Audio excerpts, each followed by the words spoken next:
اب سورۃ المرسلات کا انشاءاللہ آغاز ہوگا۔ اس میں تقریباً 50 آیتیں ہیں، اور یہ بھی مکی صورتوں میں سے ایک ہے، یعنی ہجرت نبوی صلی اللہ علیہ وسلم سے پہلے نازل ہوئی۔ اس میں شروع میں اللہ تبارک و تعالی نے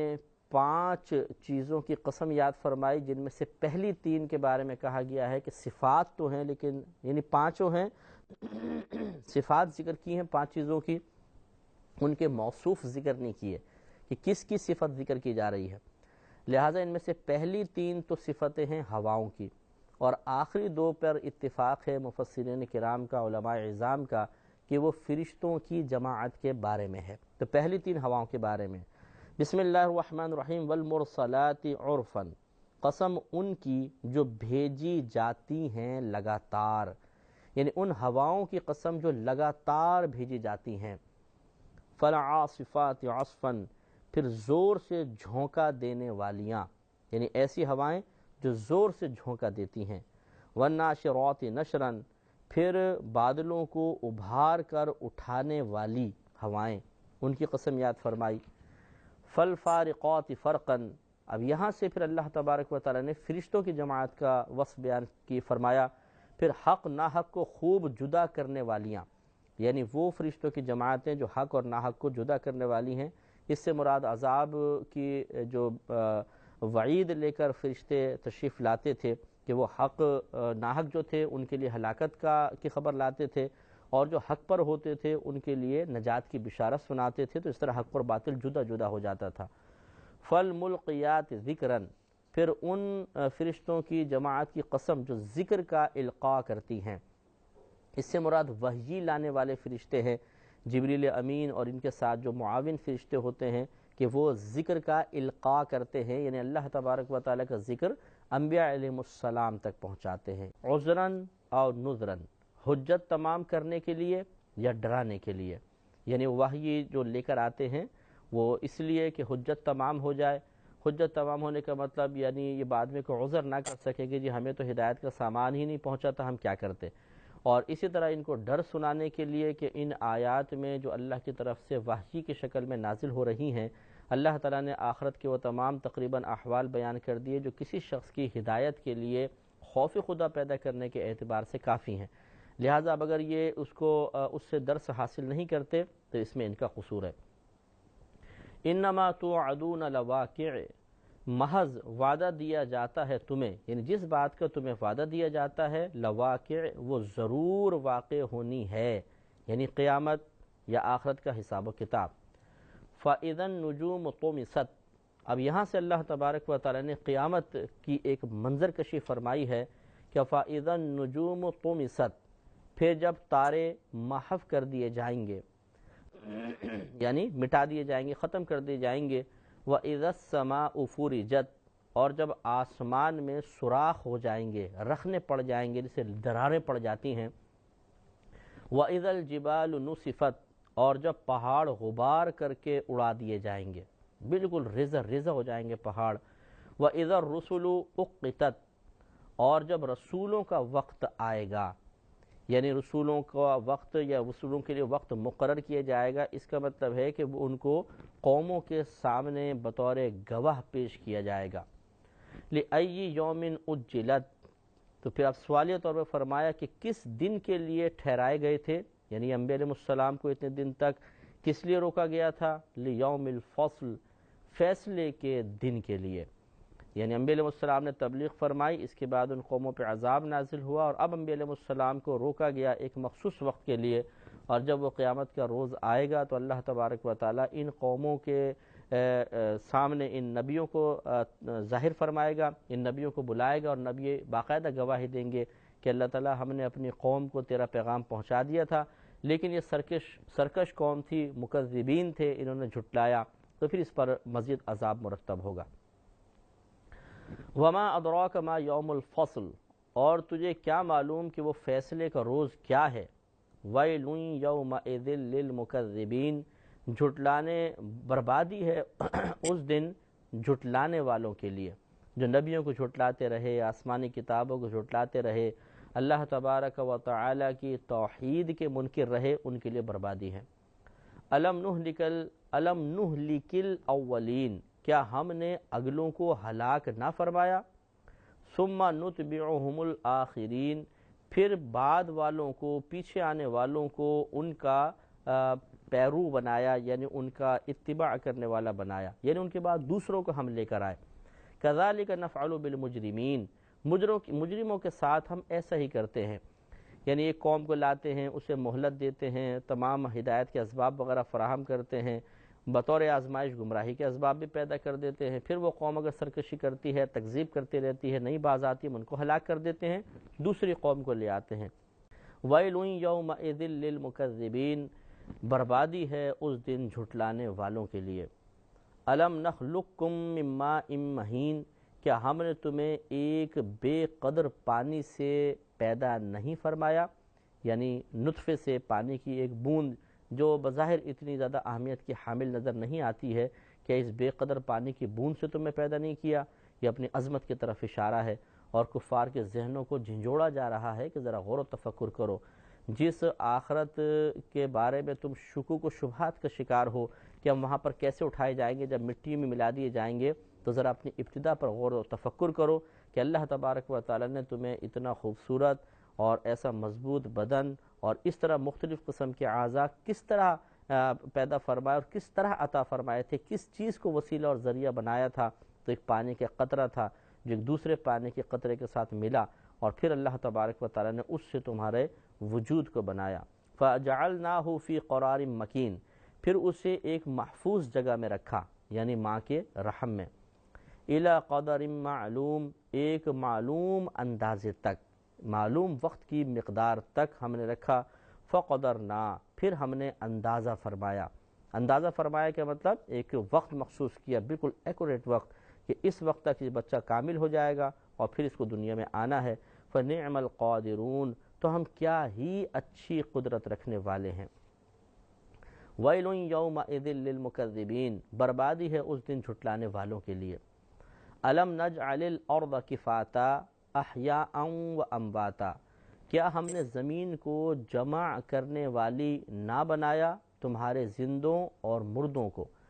زندوں کو زمین کے اوپر اللہ نے جمع کیا اور مردوں کو زمین کے نیچے، تو گویا کہ زمین ہم سب کو جمع کیے ہوئے ہے، یہ اللہ نے اپنی عظمت کی طرف اشارہ فرمایا۔ وَجَعَلْنَا فِيهَا رَوَاسِيَ شَامِخَاتٍ، اور ہم نے اس میں اونچے اونچے لنگر ڈال دیے، یعنی پہاڑ۔ وَأَسْقَيْنَاكُمْ مَاءً فُرَاتًا، اور ہم نے تمہیں خوب میٹھا پانی پلایا۔ یہ احسانات کا تذکرہ فرمایا جا رہا ہے کہ غور کرو، اللہ نے ایک ایسی زمین تمہیں عطا فرمائی جس میں تم قرار پکڑے ہوئے ہو، پہلے تمہیں پانی کی بوند سے پیدا کیا، تمہیں جسم قد کاٹ عطا فرمایا، پھر زمین میں تمہارا جائے قرار مقرر کر دیا، اس کے بعد تم زمین کو توازن برقرار رکھنے کے لیے پہاڑ قائم فرما دیے، تمہیں میٹھا پانی عطا فرمایا۔ اس کے باوجود اگر تم تکذیب کرتے ہو تو ویل یومئذ للمکذبین، بربادی ہے اس دن جھٹلانے والوں کے لیے۔ پھر برود قیامت جو ہے وہ اللہ تبارک و تعالیٰ کی طرف سے فرشتے کفار سے جو کلام فرمائیں گے، اور کچھ وہاں کا ایک نقشہ جہنم کا وہ اللہ تبارک و تعالیٰ نے قائم فرمایا، لہذا فرشتے کفار سے کہیں گے کہ انطلقوا الی ما کنتم بہ تکذبون، چلو اس کی طرف جسے تم جھٹلاتے تھے، یعنی اس جہنم، اس آگ کی طرف چلو جس کا تم انکار کرتے تھے۔ جب تمہیں عذاب سے ڈرایا جاتا تھا، ہنسی مذاق سوچتا تھا، تم تکذیب کرتے تھے کہ ایسی جہنم کہاں ہو سکتی ہے، آؤ آج اس کو اپنی آنکھوں سے دیکھو۔ انطلقوا الی ظل ذی ثلاث شعب، چلو اس دھوئیں کے سائے کی طرف جس کی 3 شاخیں ہیں۔ 3 شاخوں کا مطلب یہ ہے کہ وہ مفسرین نے فرمایا کہ جب یہ حساب و کتاب کر چکیں گے تو جہنم سے ایک دھواں اٹھے گا جو ان کے اوپر آ کے مسلط ہو جائے گا، اور جب وہ اوپر کو اٹھے گا تو 3 شاخیں بن جائے گی، ایک دائیں کو نکل جائے گا، ایک بائیں کو، اور ایک ان کے اوپر چھا جائے گا، یہ بیان فرمایا۔ لیکن لا ظلیل ولا یغنی من اللہب، یہ سایہ یہ جو دھواں ہوگا نہ سایہ دے گا، نہ انہیں شعلے یا لپٹ سے بچائے گا۔ جیسے دنیا کا ایک بادل ہوتا ہے کہ یا دھواں ہوتا ہے کہ وہ آ جاتا ہے تو دھوپ ہم تک نہیں پہنچ پاتی، وہ سایہ ایسا نہیں ہوگا کہ نہ تو اس سے کوئی راحت و آرام حاصل ہوگا کیونکہ گرم قسم کا سایہ ہوگا، اور نہ وہ جہنم کی لپٹ سے ہمیں محفوظ رکھے گا۔ انہا ترمی بشرر کالقصر، بے شک دوزخ چنگاریاں اڑاتی ہے، اور کس طرح کی؟ کالقصر، جیسے کہ محل، یعنی بڑی بڑی چنگاریاں ہیں اس میں نکلتی ہیں، کأنہ جمالۃ صفر، جیسے گویا کہ وہ زرد رنگ کے اونٹ ہیں، جیسے بڑے بڑے زرد رنگ کے اونٹ ہوں اس طرح اس کی چنگاریاں اور شعلے، بڑی بڑی چنگاریاں۔ جیسے یہاں پر بھی آپ نے دیکھا ہوگا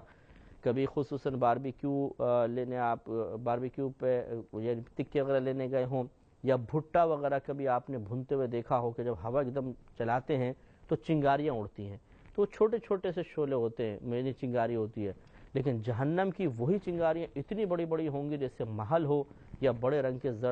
بڑے زرد رنگ کے اونٹ ہوں۔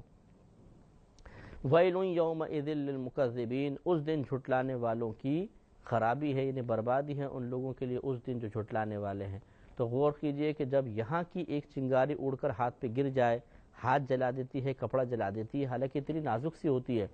تو جہنم کی وہ چنگاریاں جو بڑے محل یا بڑے بڑے اونٹوں کی طرح ہوں گی، وہ جب کفار کے اوپر گریں گی تو ان کا انجام کیا ہوگا۔ ھذا یوم لا ینطقون، یہ دن ہے کہ وہ بول نہ سکیں گے یعنی بعض مقام پہ کلام کی اجازت ہوگی اور بعض مقامات پر وہ دہشت سے گنگ ہو جائیں گے، اور یا پھر ان کی زبانیں بند کر دی جائیں گی اور ان کے اعضاء ان کے خلاف گواہی دیں گے۔ وَلَا يُؤْذَنُ لَهُمْ فَيَعْتَذِرُونَ، اور نہ انہیں اجازت ملے گی کہ وہ کوئی اپنا عذر بیان کریں۔ مفسرین نے فرمایا اور اکابرین اسلام نے لکھا کہ ان کے پاس عذر ہوگا ہی کیا کہ وہ پیش کریں گے، انہیں اب ندامت ہوگی، شرمندگی ہوگی، وہ اپنے آپ کو گویا کہ کوس رہے ہوں گے، ملامت کر رہے ہوں گے کہ آج کیا عذر پیش کر کے اپنی جان چھڑائیں، کوئی ہمارے پاس عذر نہیں، کاش ہم دنیا میں اللہ تبارک و تعالیٰ کے رسولوں کی بات مان لیتے۔ وَيْلٌ يَوْمَئِذٍ لِّلْمُكَذِّبِينَ، بربادی ہے اس دن جھٹلانے والوں کے لیے۔ ھذا یوم الفصل، یہ فیصلے کا دن ہے۔ جمعناکم، ہم نے تمہیں جمع کیا، والاولین، اور سب پہلے والوں کو بھی، یعنی کفار قریش کے بارے میں اللہ تعالیٰ فرما رہا ہے کہ ہم تمہیں جمع کیا، یہ تمہیں ہم جمع کریں گے، اور تم سے جو پہلے گزر چکے ہیں ان سب کو بھی وہاں پر لایا جائے گا۔ فَإِن كَانَ لَكُمْ كَيْدٌ فَكِيدُونِ، اب اگر تمہارے پاس کوئی داؤ ہے، کوئی مکر ہے تو مجھ پر چل لو یعنی اس کو چلاؤ، کوئی داؤ ہے، کوئی تدبیر ہے تو میرے خلاف استعمال کرو، اور یقینی سی بات ہے وہاں پر وہ کچھ بھی نہیں کر سکیں گے۔ تو وَيْلٌ يَوْمَئِذٍ لِّلْمُكَذِّبِينَ، بربادی ہے اس دن جھٹلانے والوں کے لیے۔ ان المتقین فی ظلال وعیون، پہلے چونکہ کفار کا تذکرہ ہوا، اکثر اللہ تبارک و تعالیٰ کی عادت کریمہ یہی ہے کہ جنت کے ذکر کے بعد جہنم کا تذکرہ، جہنم کے بعد جنت کا، نیکوں کے بعد بدوں، بدوں کے بعد نیکوں کا، کفار کے بعد مومنین، مومنین کے بعد کفار کا۔ اس طرح عذاب کا کبھی اللہ تبارک و تعالیٰ تذکرہ فرماتا ہے تو اس کے بعد پھر اللہ تعالیٰ انعامات کا بھی تذکرہ کر دیتا ہے، جس سے یہ بات ظاہر ہوتی ہے کہ اللہ تبارک و تعالیٰ کا ارادہ یہ ہے کہ انسان کی طبیعت میں اعتدال قائم رہے۔ اگر صرف عذابات ہی بیان ہوتے تو بہت زیادہ خوف پیدا ہو جاتا کہ شاید جو اسے مایوسی تک پہنچا دیتے، اگر صرف انعامات کا ہی تذکرہ ہوتا تو اتنا زیادہ انسان کو اطمینان قلبی حاصل ہوتا کہ ہو سکتا ہے کہ وہ بالکل ہی اللہ تعالیٰ کی رحمت کا ناجائز یقین رکھتے ہوئے گناہوں پہ دلیر ہو جاتا اور عبادات کو ترک کر بیٹھتا۔ لہذا اللہ تبارک و تعالیٰ کی سعادت کریمہ پہ توجہ کرتے ہوئے ہمیں بھی اپنے بارے میں غور و تفکر کرنا چاہیے کہ کہیں ایسا تو نہیں کہ جب ہم کسی کو کچھ سمجھاتے ہیں یا کوئی تبلیغ دین کرتے ہیں، یا ماں باپ اگر اپنے اولاد کی تربیت کرنا چاہتے ہیں تو ایسا تو نہیں کہ صرف سختی ہی کرتے چلے جاتے ہیں، نرمی کا کوئی پہلو نہیں ہوتا، یا ایسا تو نہیں کہ نرمی ہی کرتے چلے جاتے ہیں اور سختی کا کوئی پہلو نہیں ہوتا، ان دونوں کا نتیجہ بگاڑ کی شکل میں ظاہر ہوگا۔ لہذا معلوم ہوا کہ توازن قائم رکھنا بہت ضروری ہے، کبھی سختی کبھی نرمی، انعام کا ذکر ہے تو اس کے بعد سزا کا تذکرہ بھی ہونا چاہیے، اگر بچوں کو تھوڑی سختی کی جائے تو ان کے ساتھ شفقت کا معاملہ بھی ہو، اگر شفقت کی گئی تو پھر تھوڑا سا سختی کا معاملہ بھی کسی موقع کی مناسبت سے ہو جانا چاہیے، تاکہ بچے نہ تو بہت ہی زیادہ خوف زدہ ہو کر اپنی تعمیری صلاحیتوں سے معروم ہو جائیں، اور نہ ایسا ہو کہ وہ بہت ہی نرمی اور شفقت دے کر ایک ضد کا مادہ اپنے اندر پیدا کر لیں جو ان کو بعد میں بغاوت پر ابھار دے، اور والدین کا خوف اور ڈر نکل جائے، ادب و احترام ہی نکل جائے، دونوں چیزیں نقصان کا باعث ہیں۔ اس لیے ان آیات کے اسلوب بیان پر توجہ کرنا بہت ضروری ہے۔ تو اللہ تعالیٰ نے ارشاد فرمایا کہ ان المتقین فی ظلال وعیون، بے شک متقین سایوں اور چشموں میں ہوں گے۔ سائے سے مراد حقیقتاً سایہ نہیں ہے، کیونکہ جنت میں دھوپ تو ہے نہیں کہ ایک سایہ جیسے ہمارے یہاں بنے، مطلب اس کے نیچے درختوں، ایسے درخت ہیں کہ اگر بالفرض دھوپ ہوتی تو ان کا سایہ ہوتا، یعنی اللہ تعالیٰ نے وہاں پر درخت پیدا فرمائے ہیں جن کے نیچے جنتی آرام فرما ہوں گے اور ان کو چشمے عطا کیے جائیں گے۔ وَفَوَاكِهَ مِمَّا يَشْتَهُونَ، اور میووں میں ہوں گے وہ شخص جو ان کا جی چاہے، یعنی جن میووں کی وہ خواہش کریں اللہ تبارک و تعالیٰ ان کو میوہ جات عطا فرمائے گا۔ معلوم یہ ہوا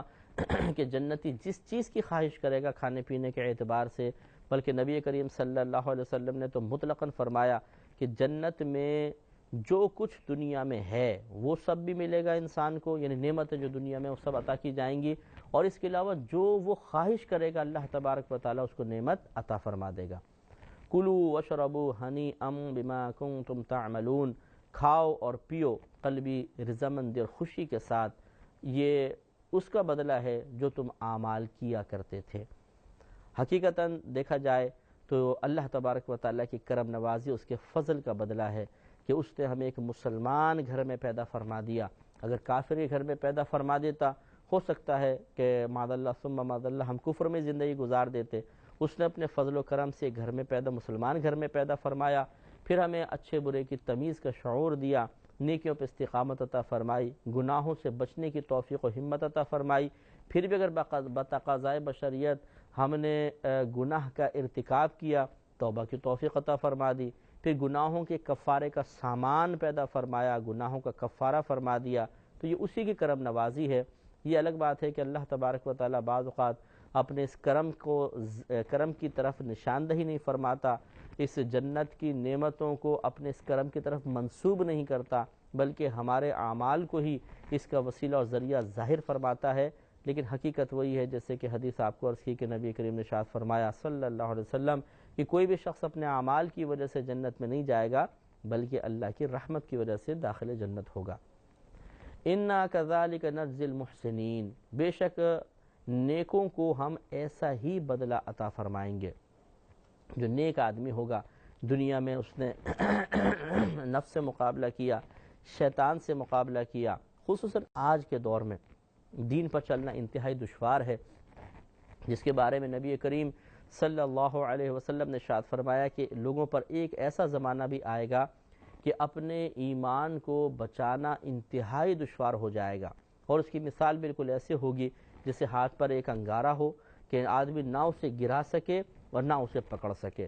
تو ایمان کو انگارے سے تعبیر فرمایا کہ جس طرح بالفعل ایک انگارہ یہاں چپک جائے، نہ وہ گرے اور نہ اسے انسان یقینی سی بات ہے پکڑ سکتا ہے، پکڑے تب بھی اس کو اذیت اور تکلیف، اور گرا سکتا نہیں ہے۔ تو اسی طریقے سے ایمان کے نہ ایمان کو چھوڑ سکتا ہے، اور اگر ایمان پر قائم رہے تو ایک طویل آزمائش کا سلسلہ ہے، جیسے کہ آج کل دیندار لوگ ملاحظہ کر ہی رہے ہیں کہ ہر پلیٹ فارم پر دیندار کو اذیت اور تکلیف کا سامنا ہے۔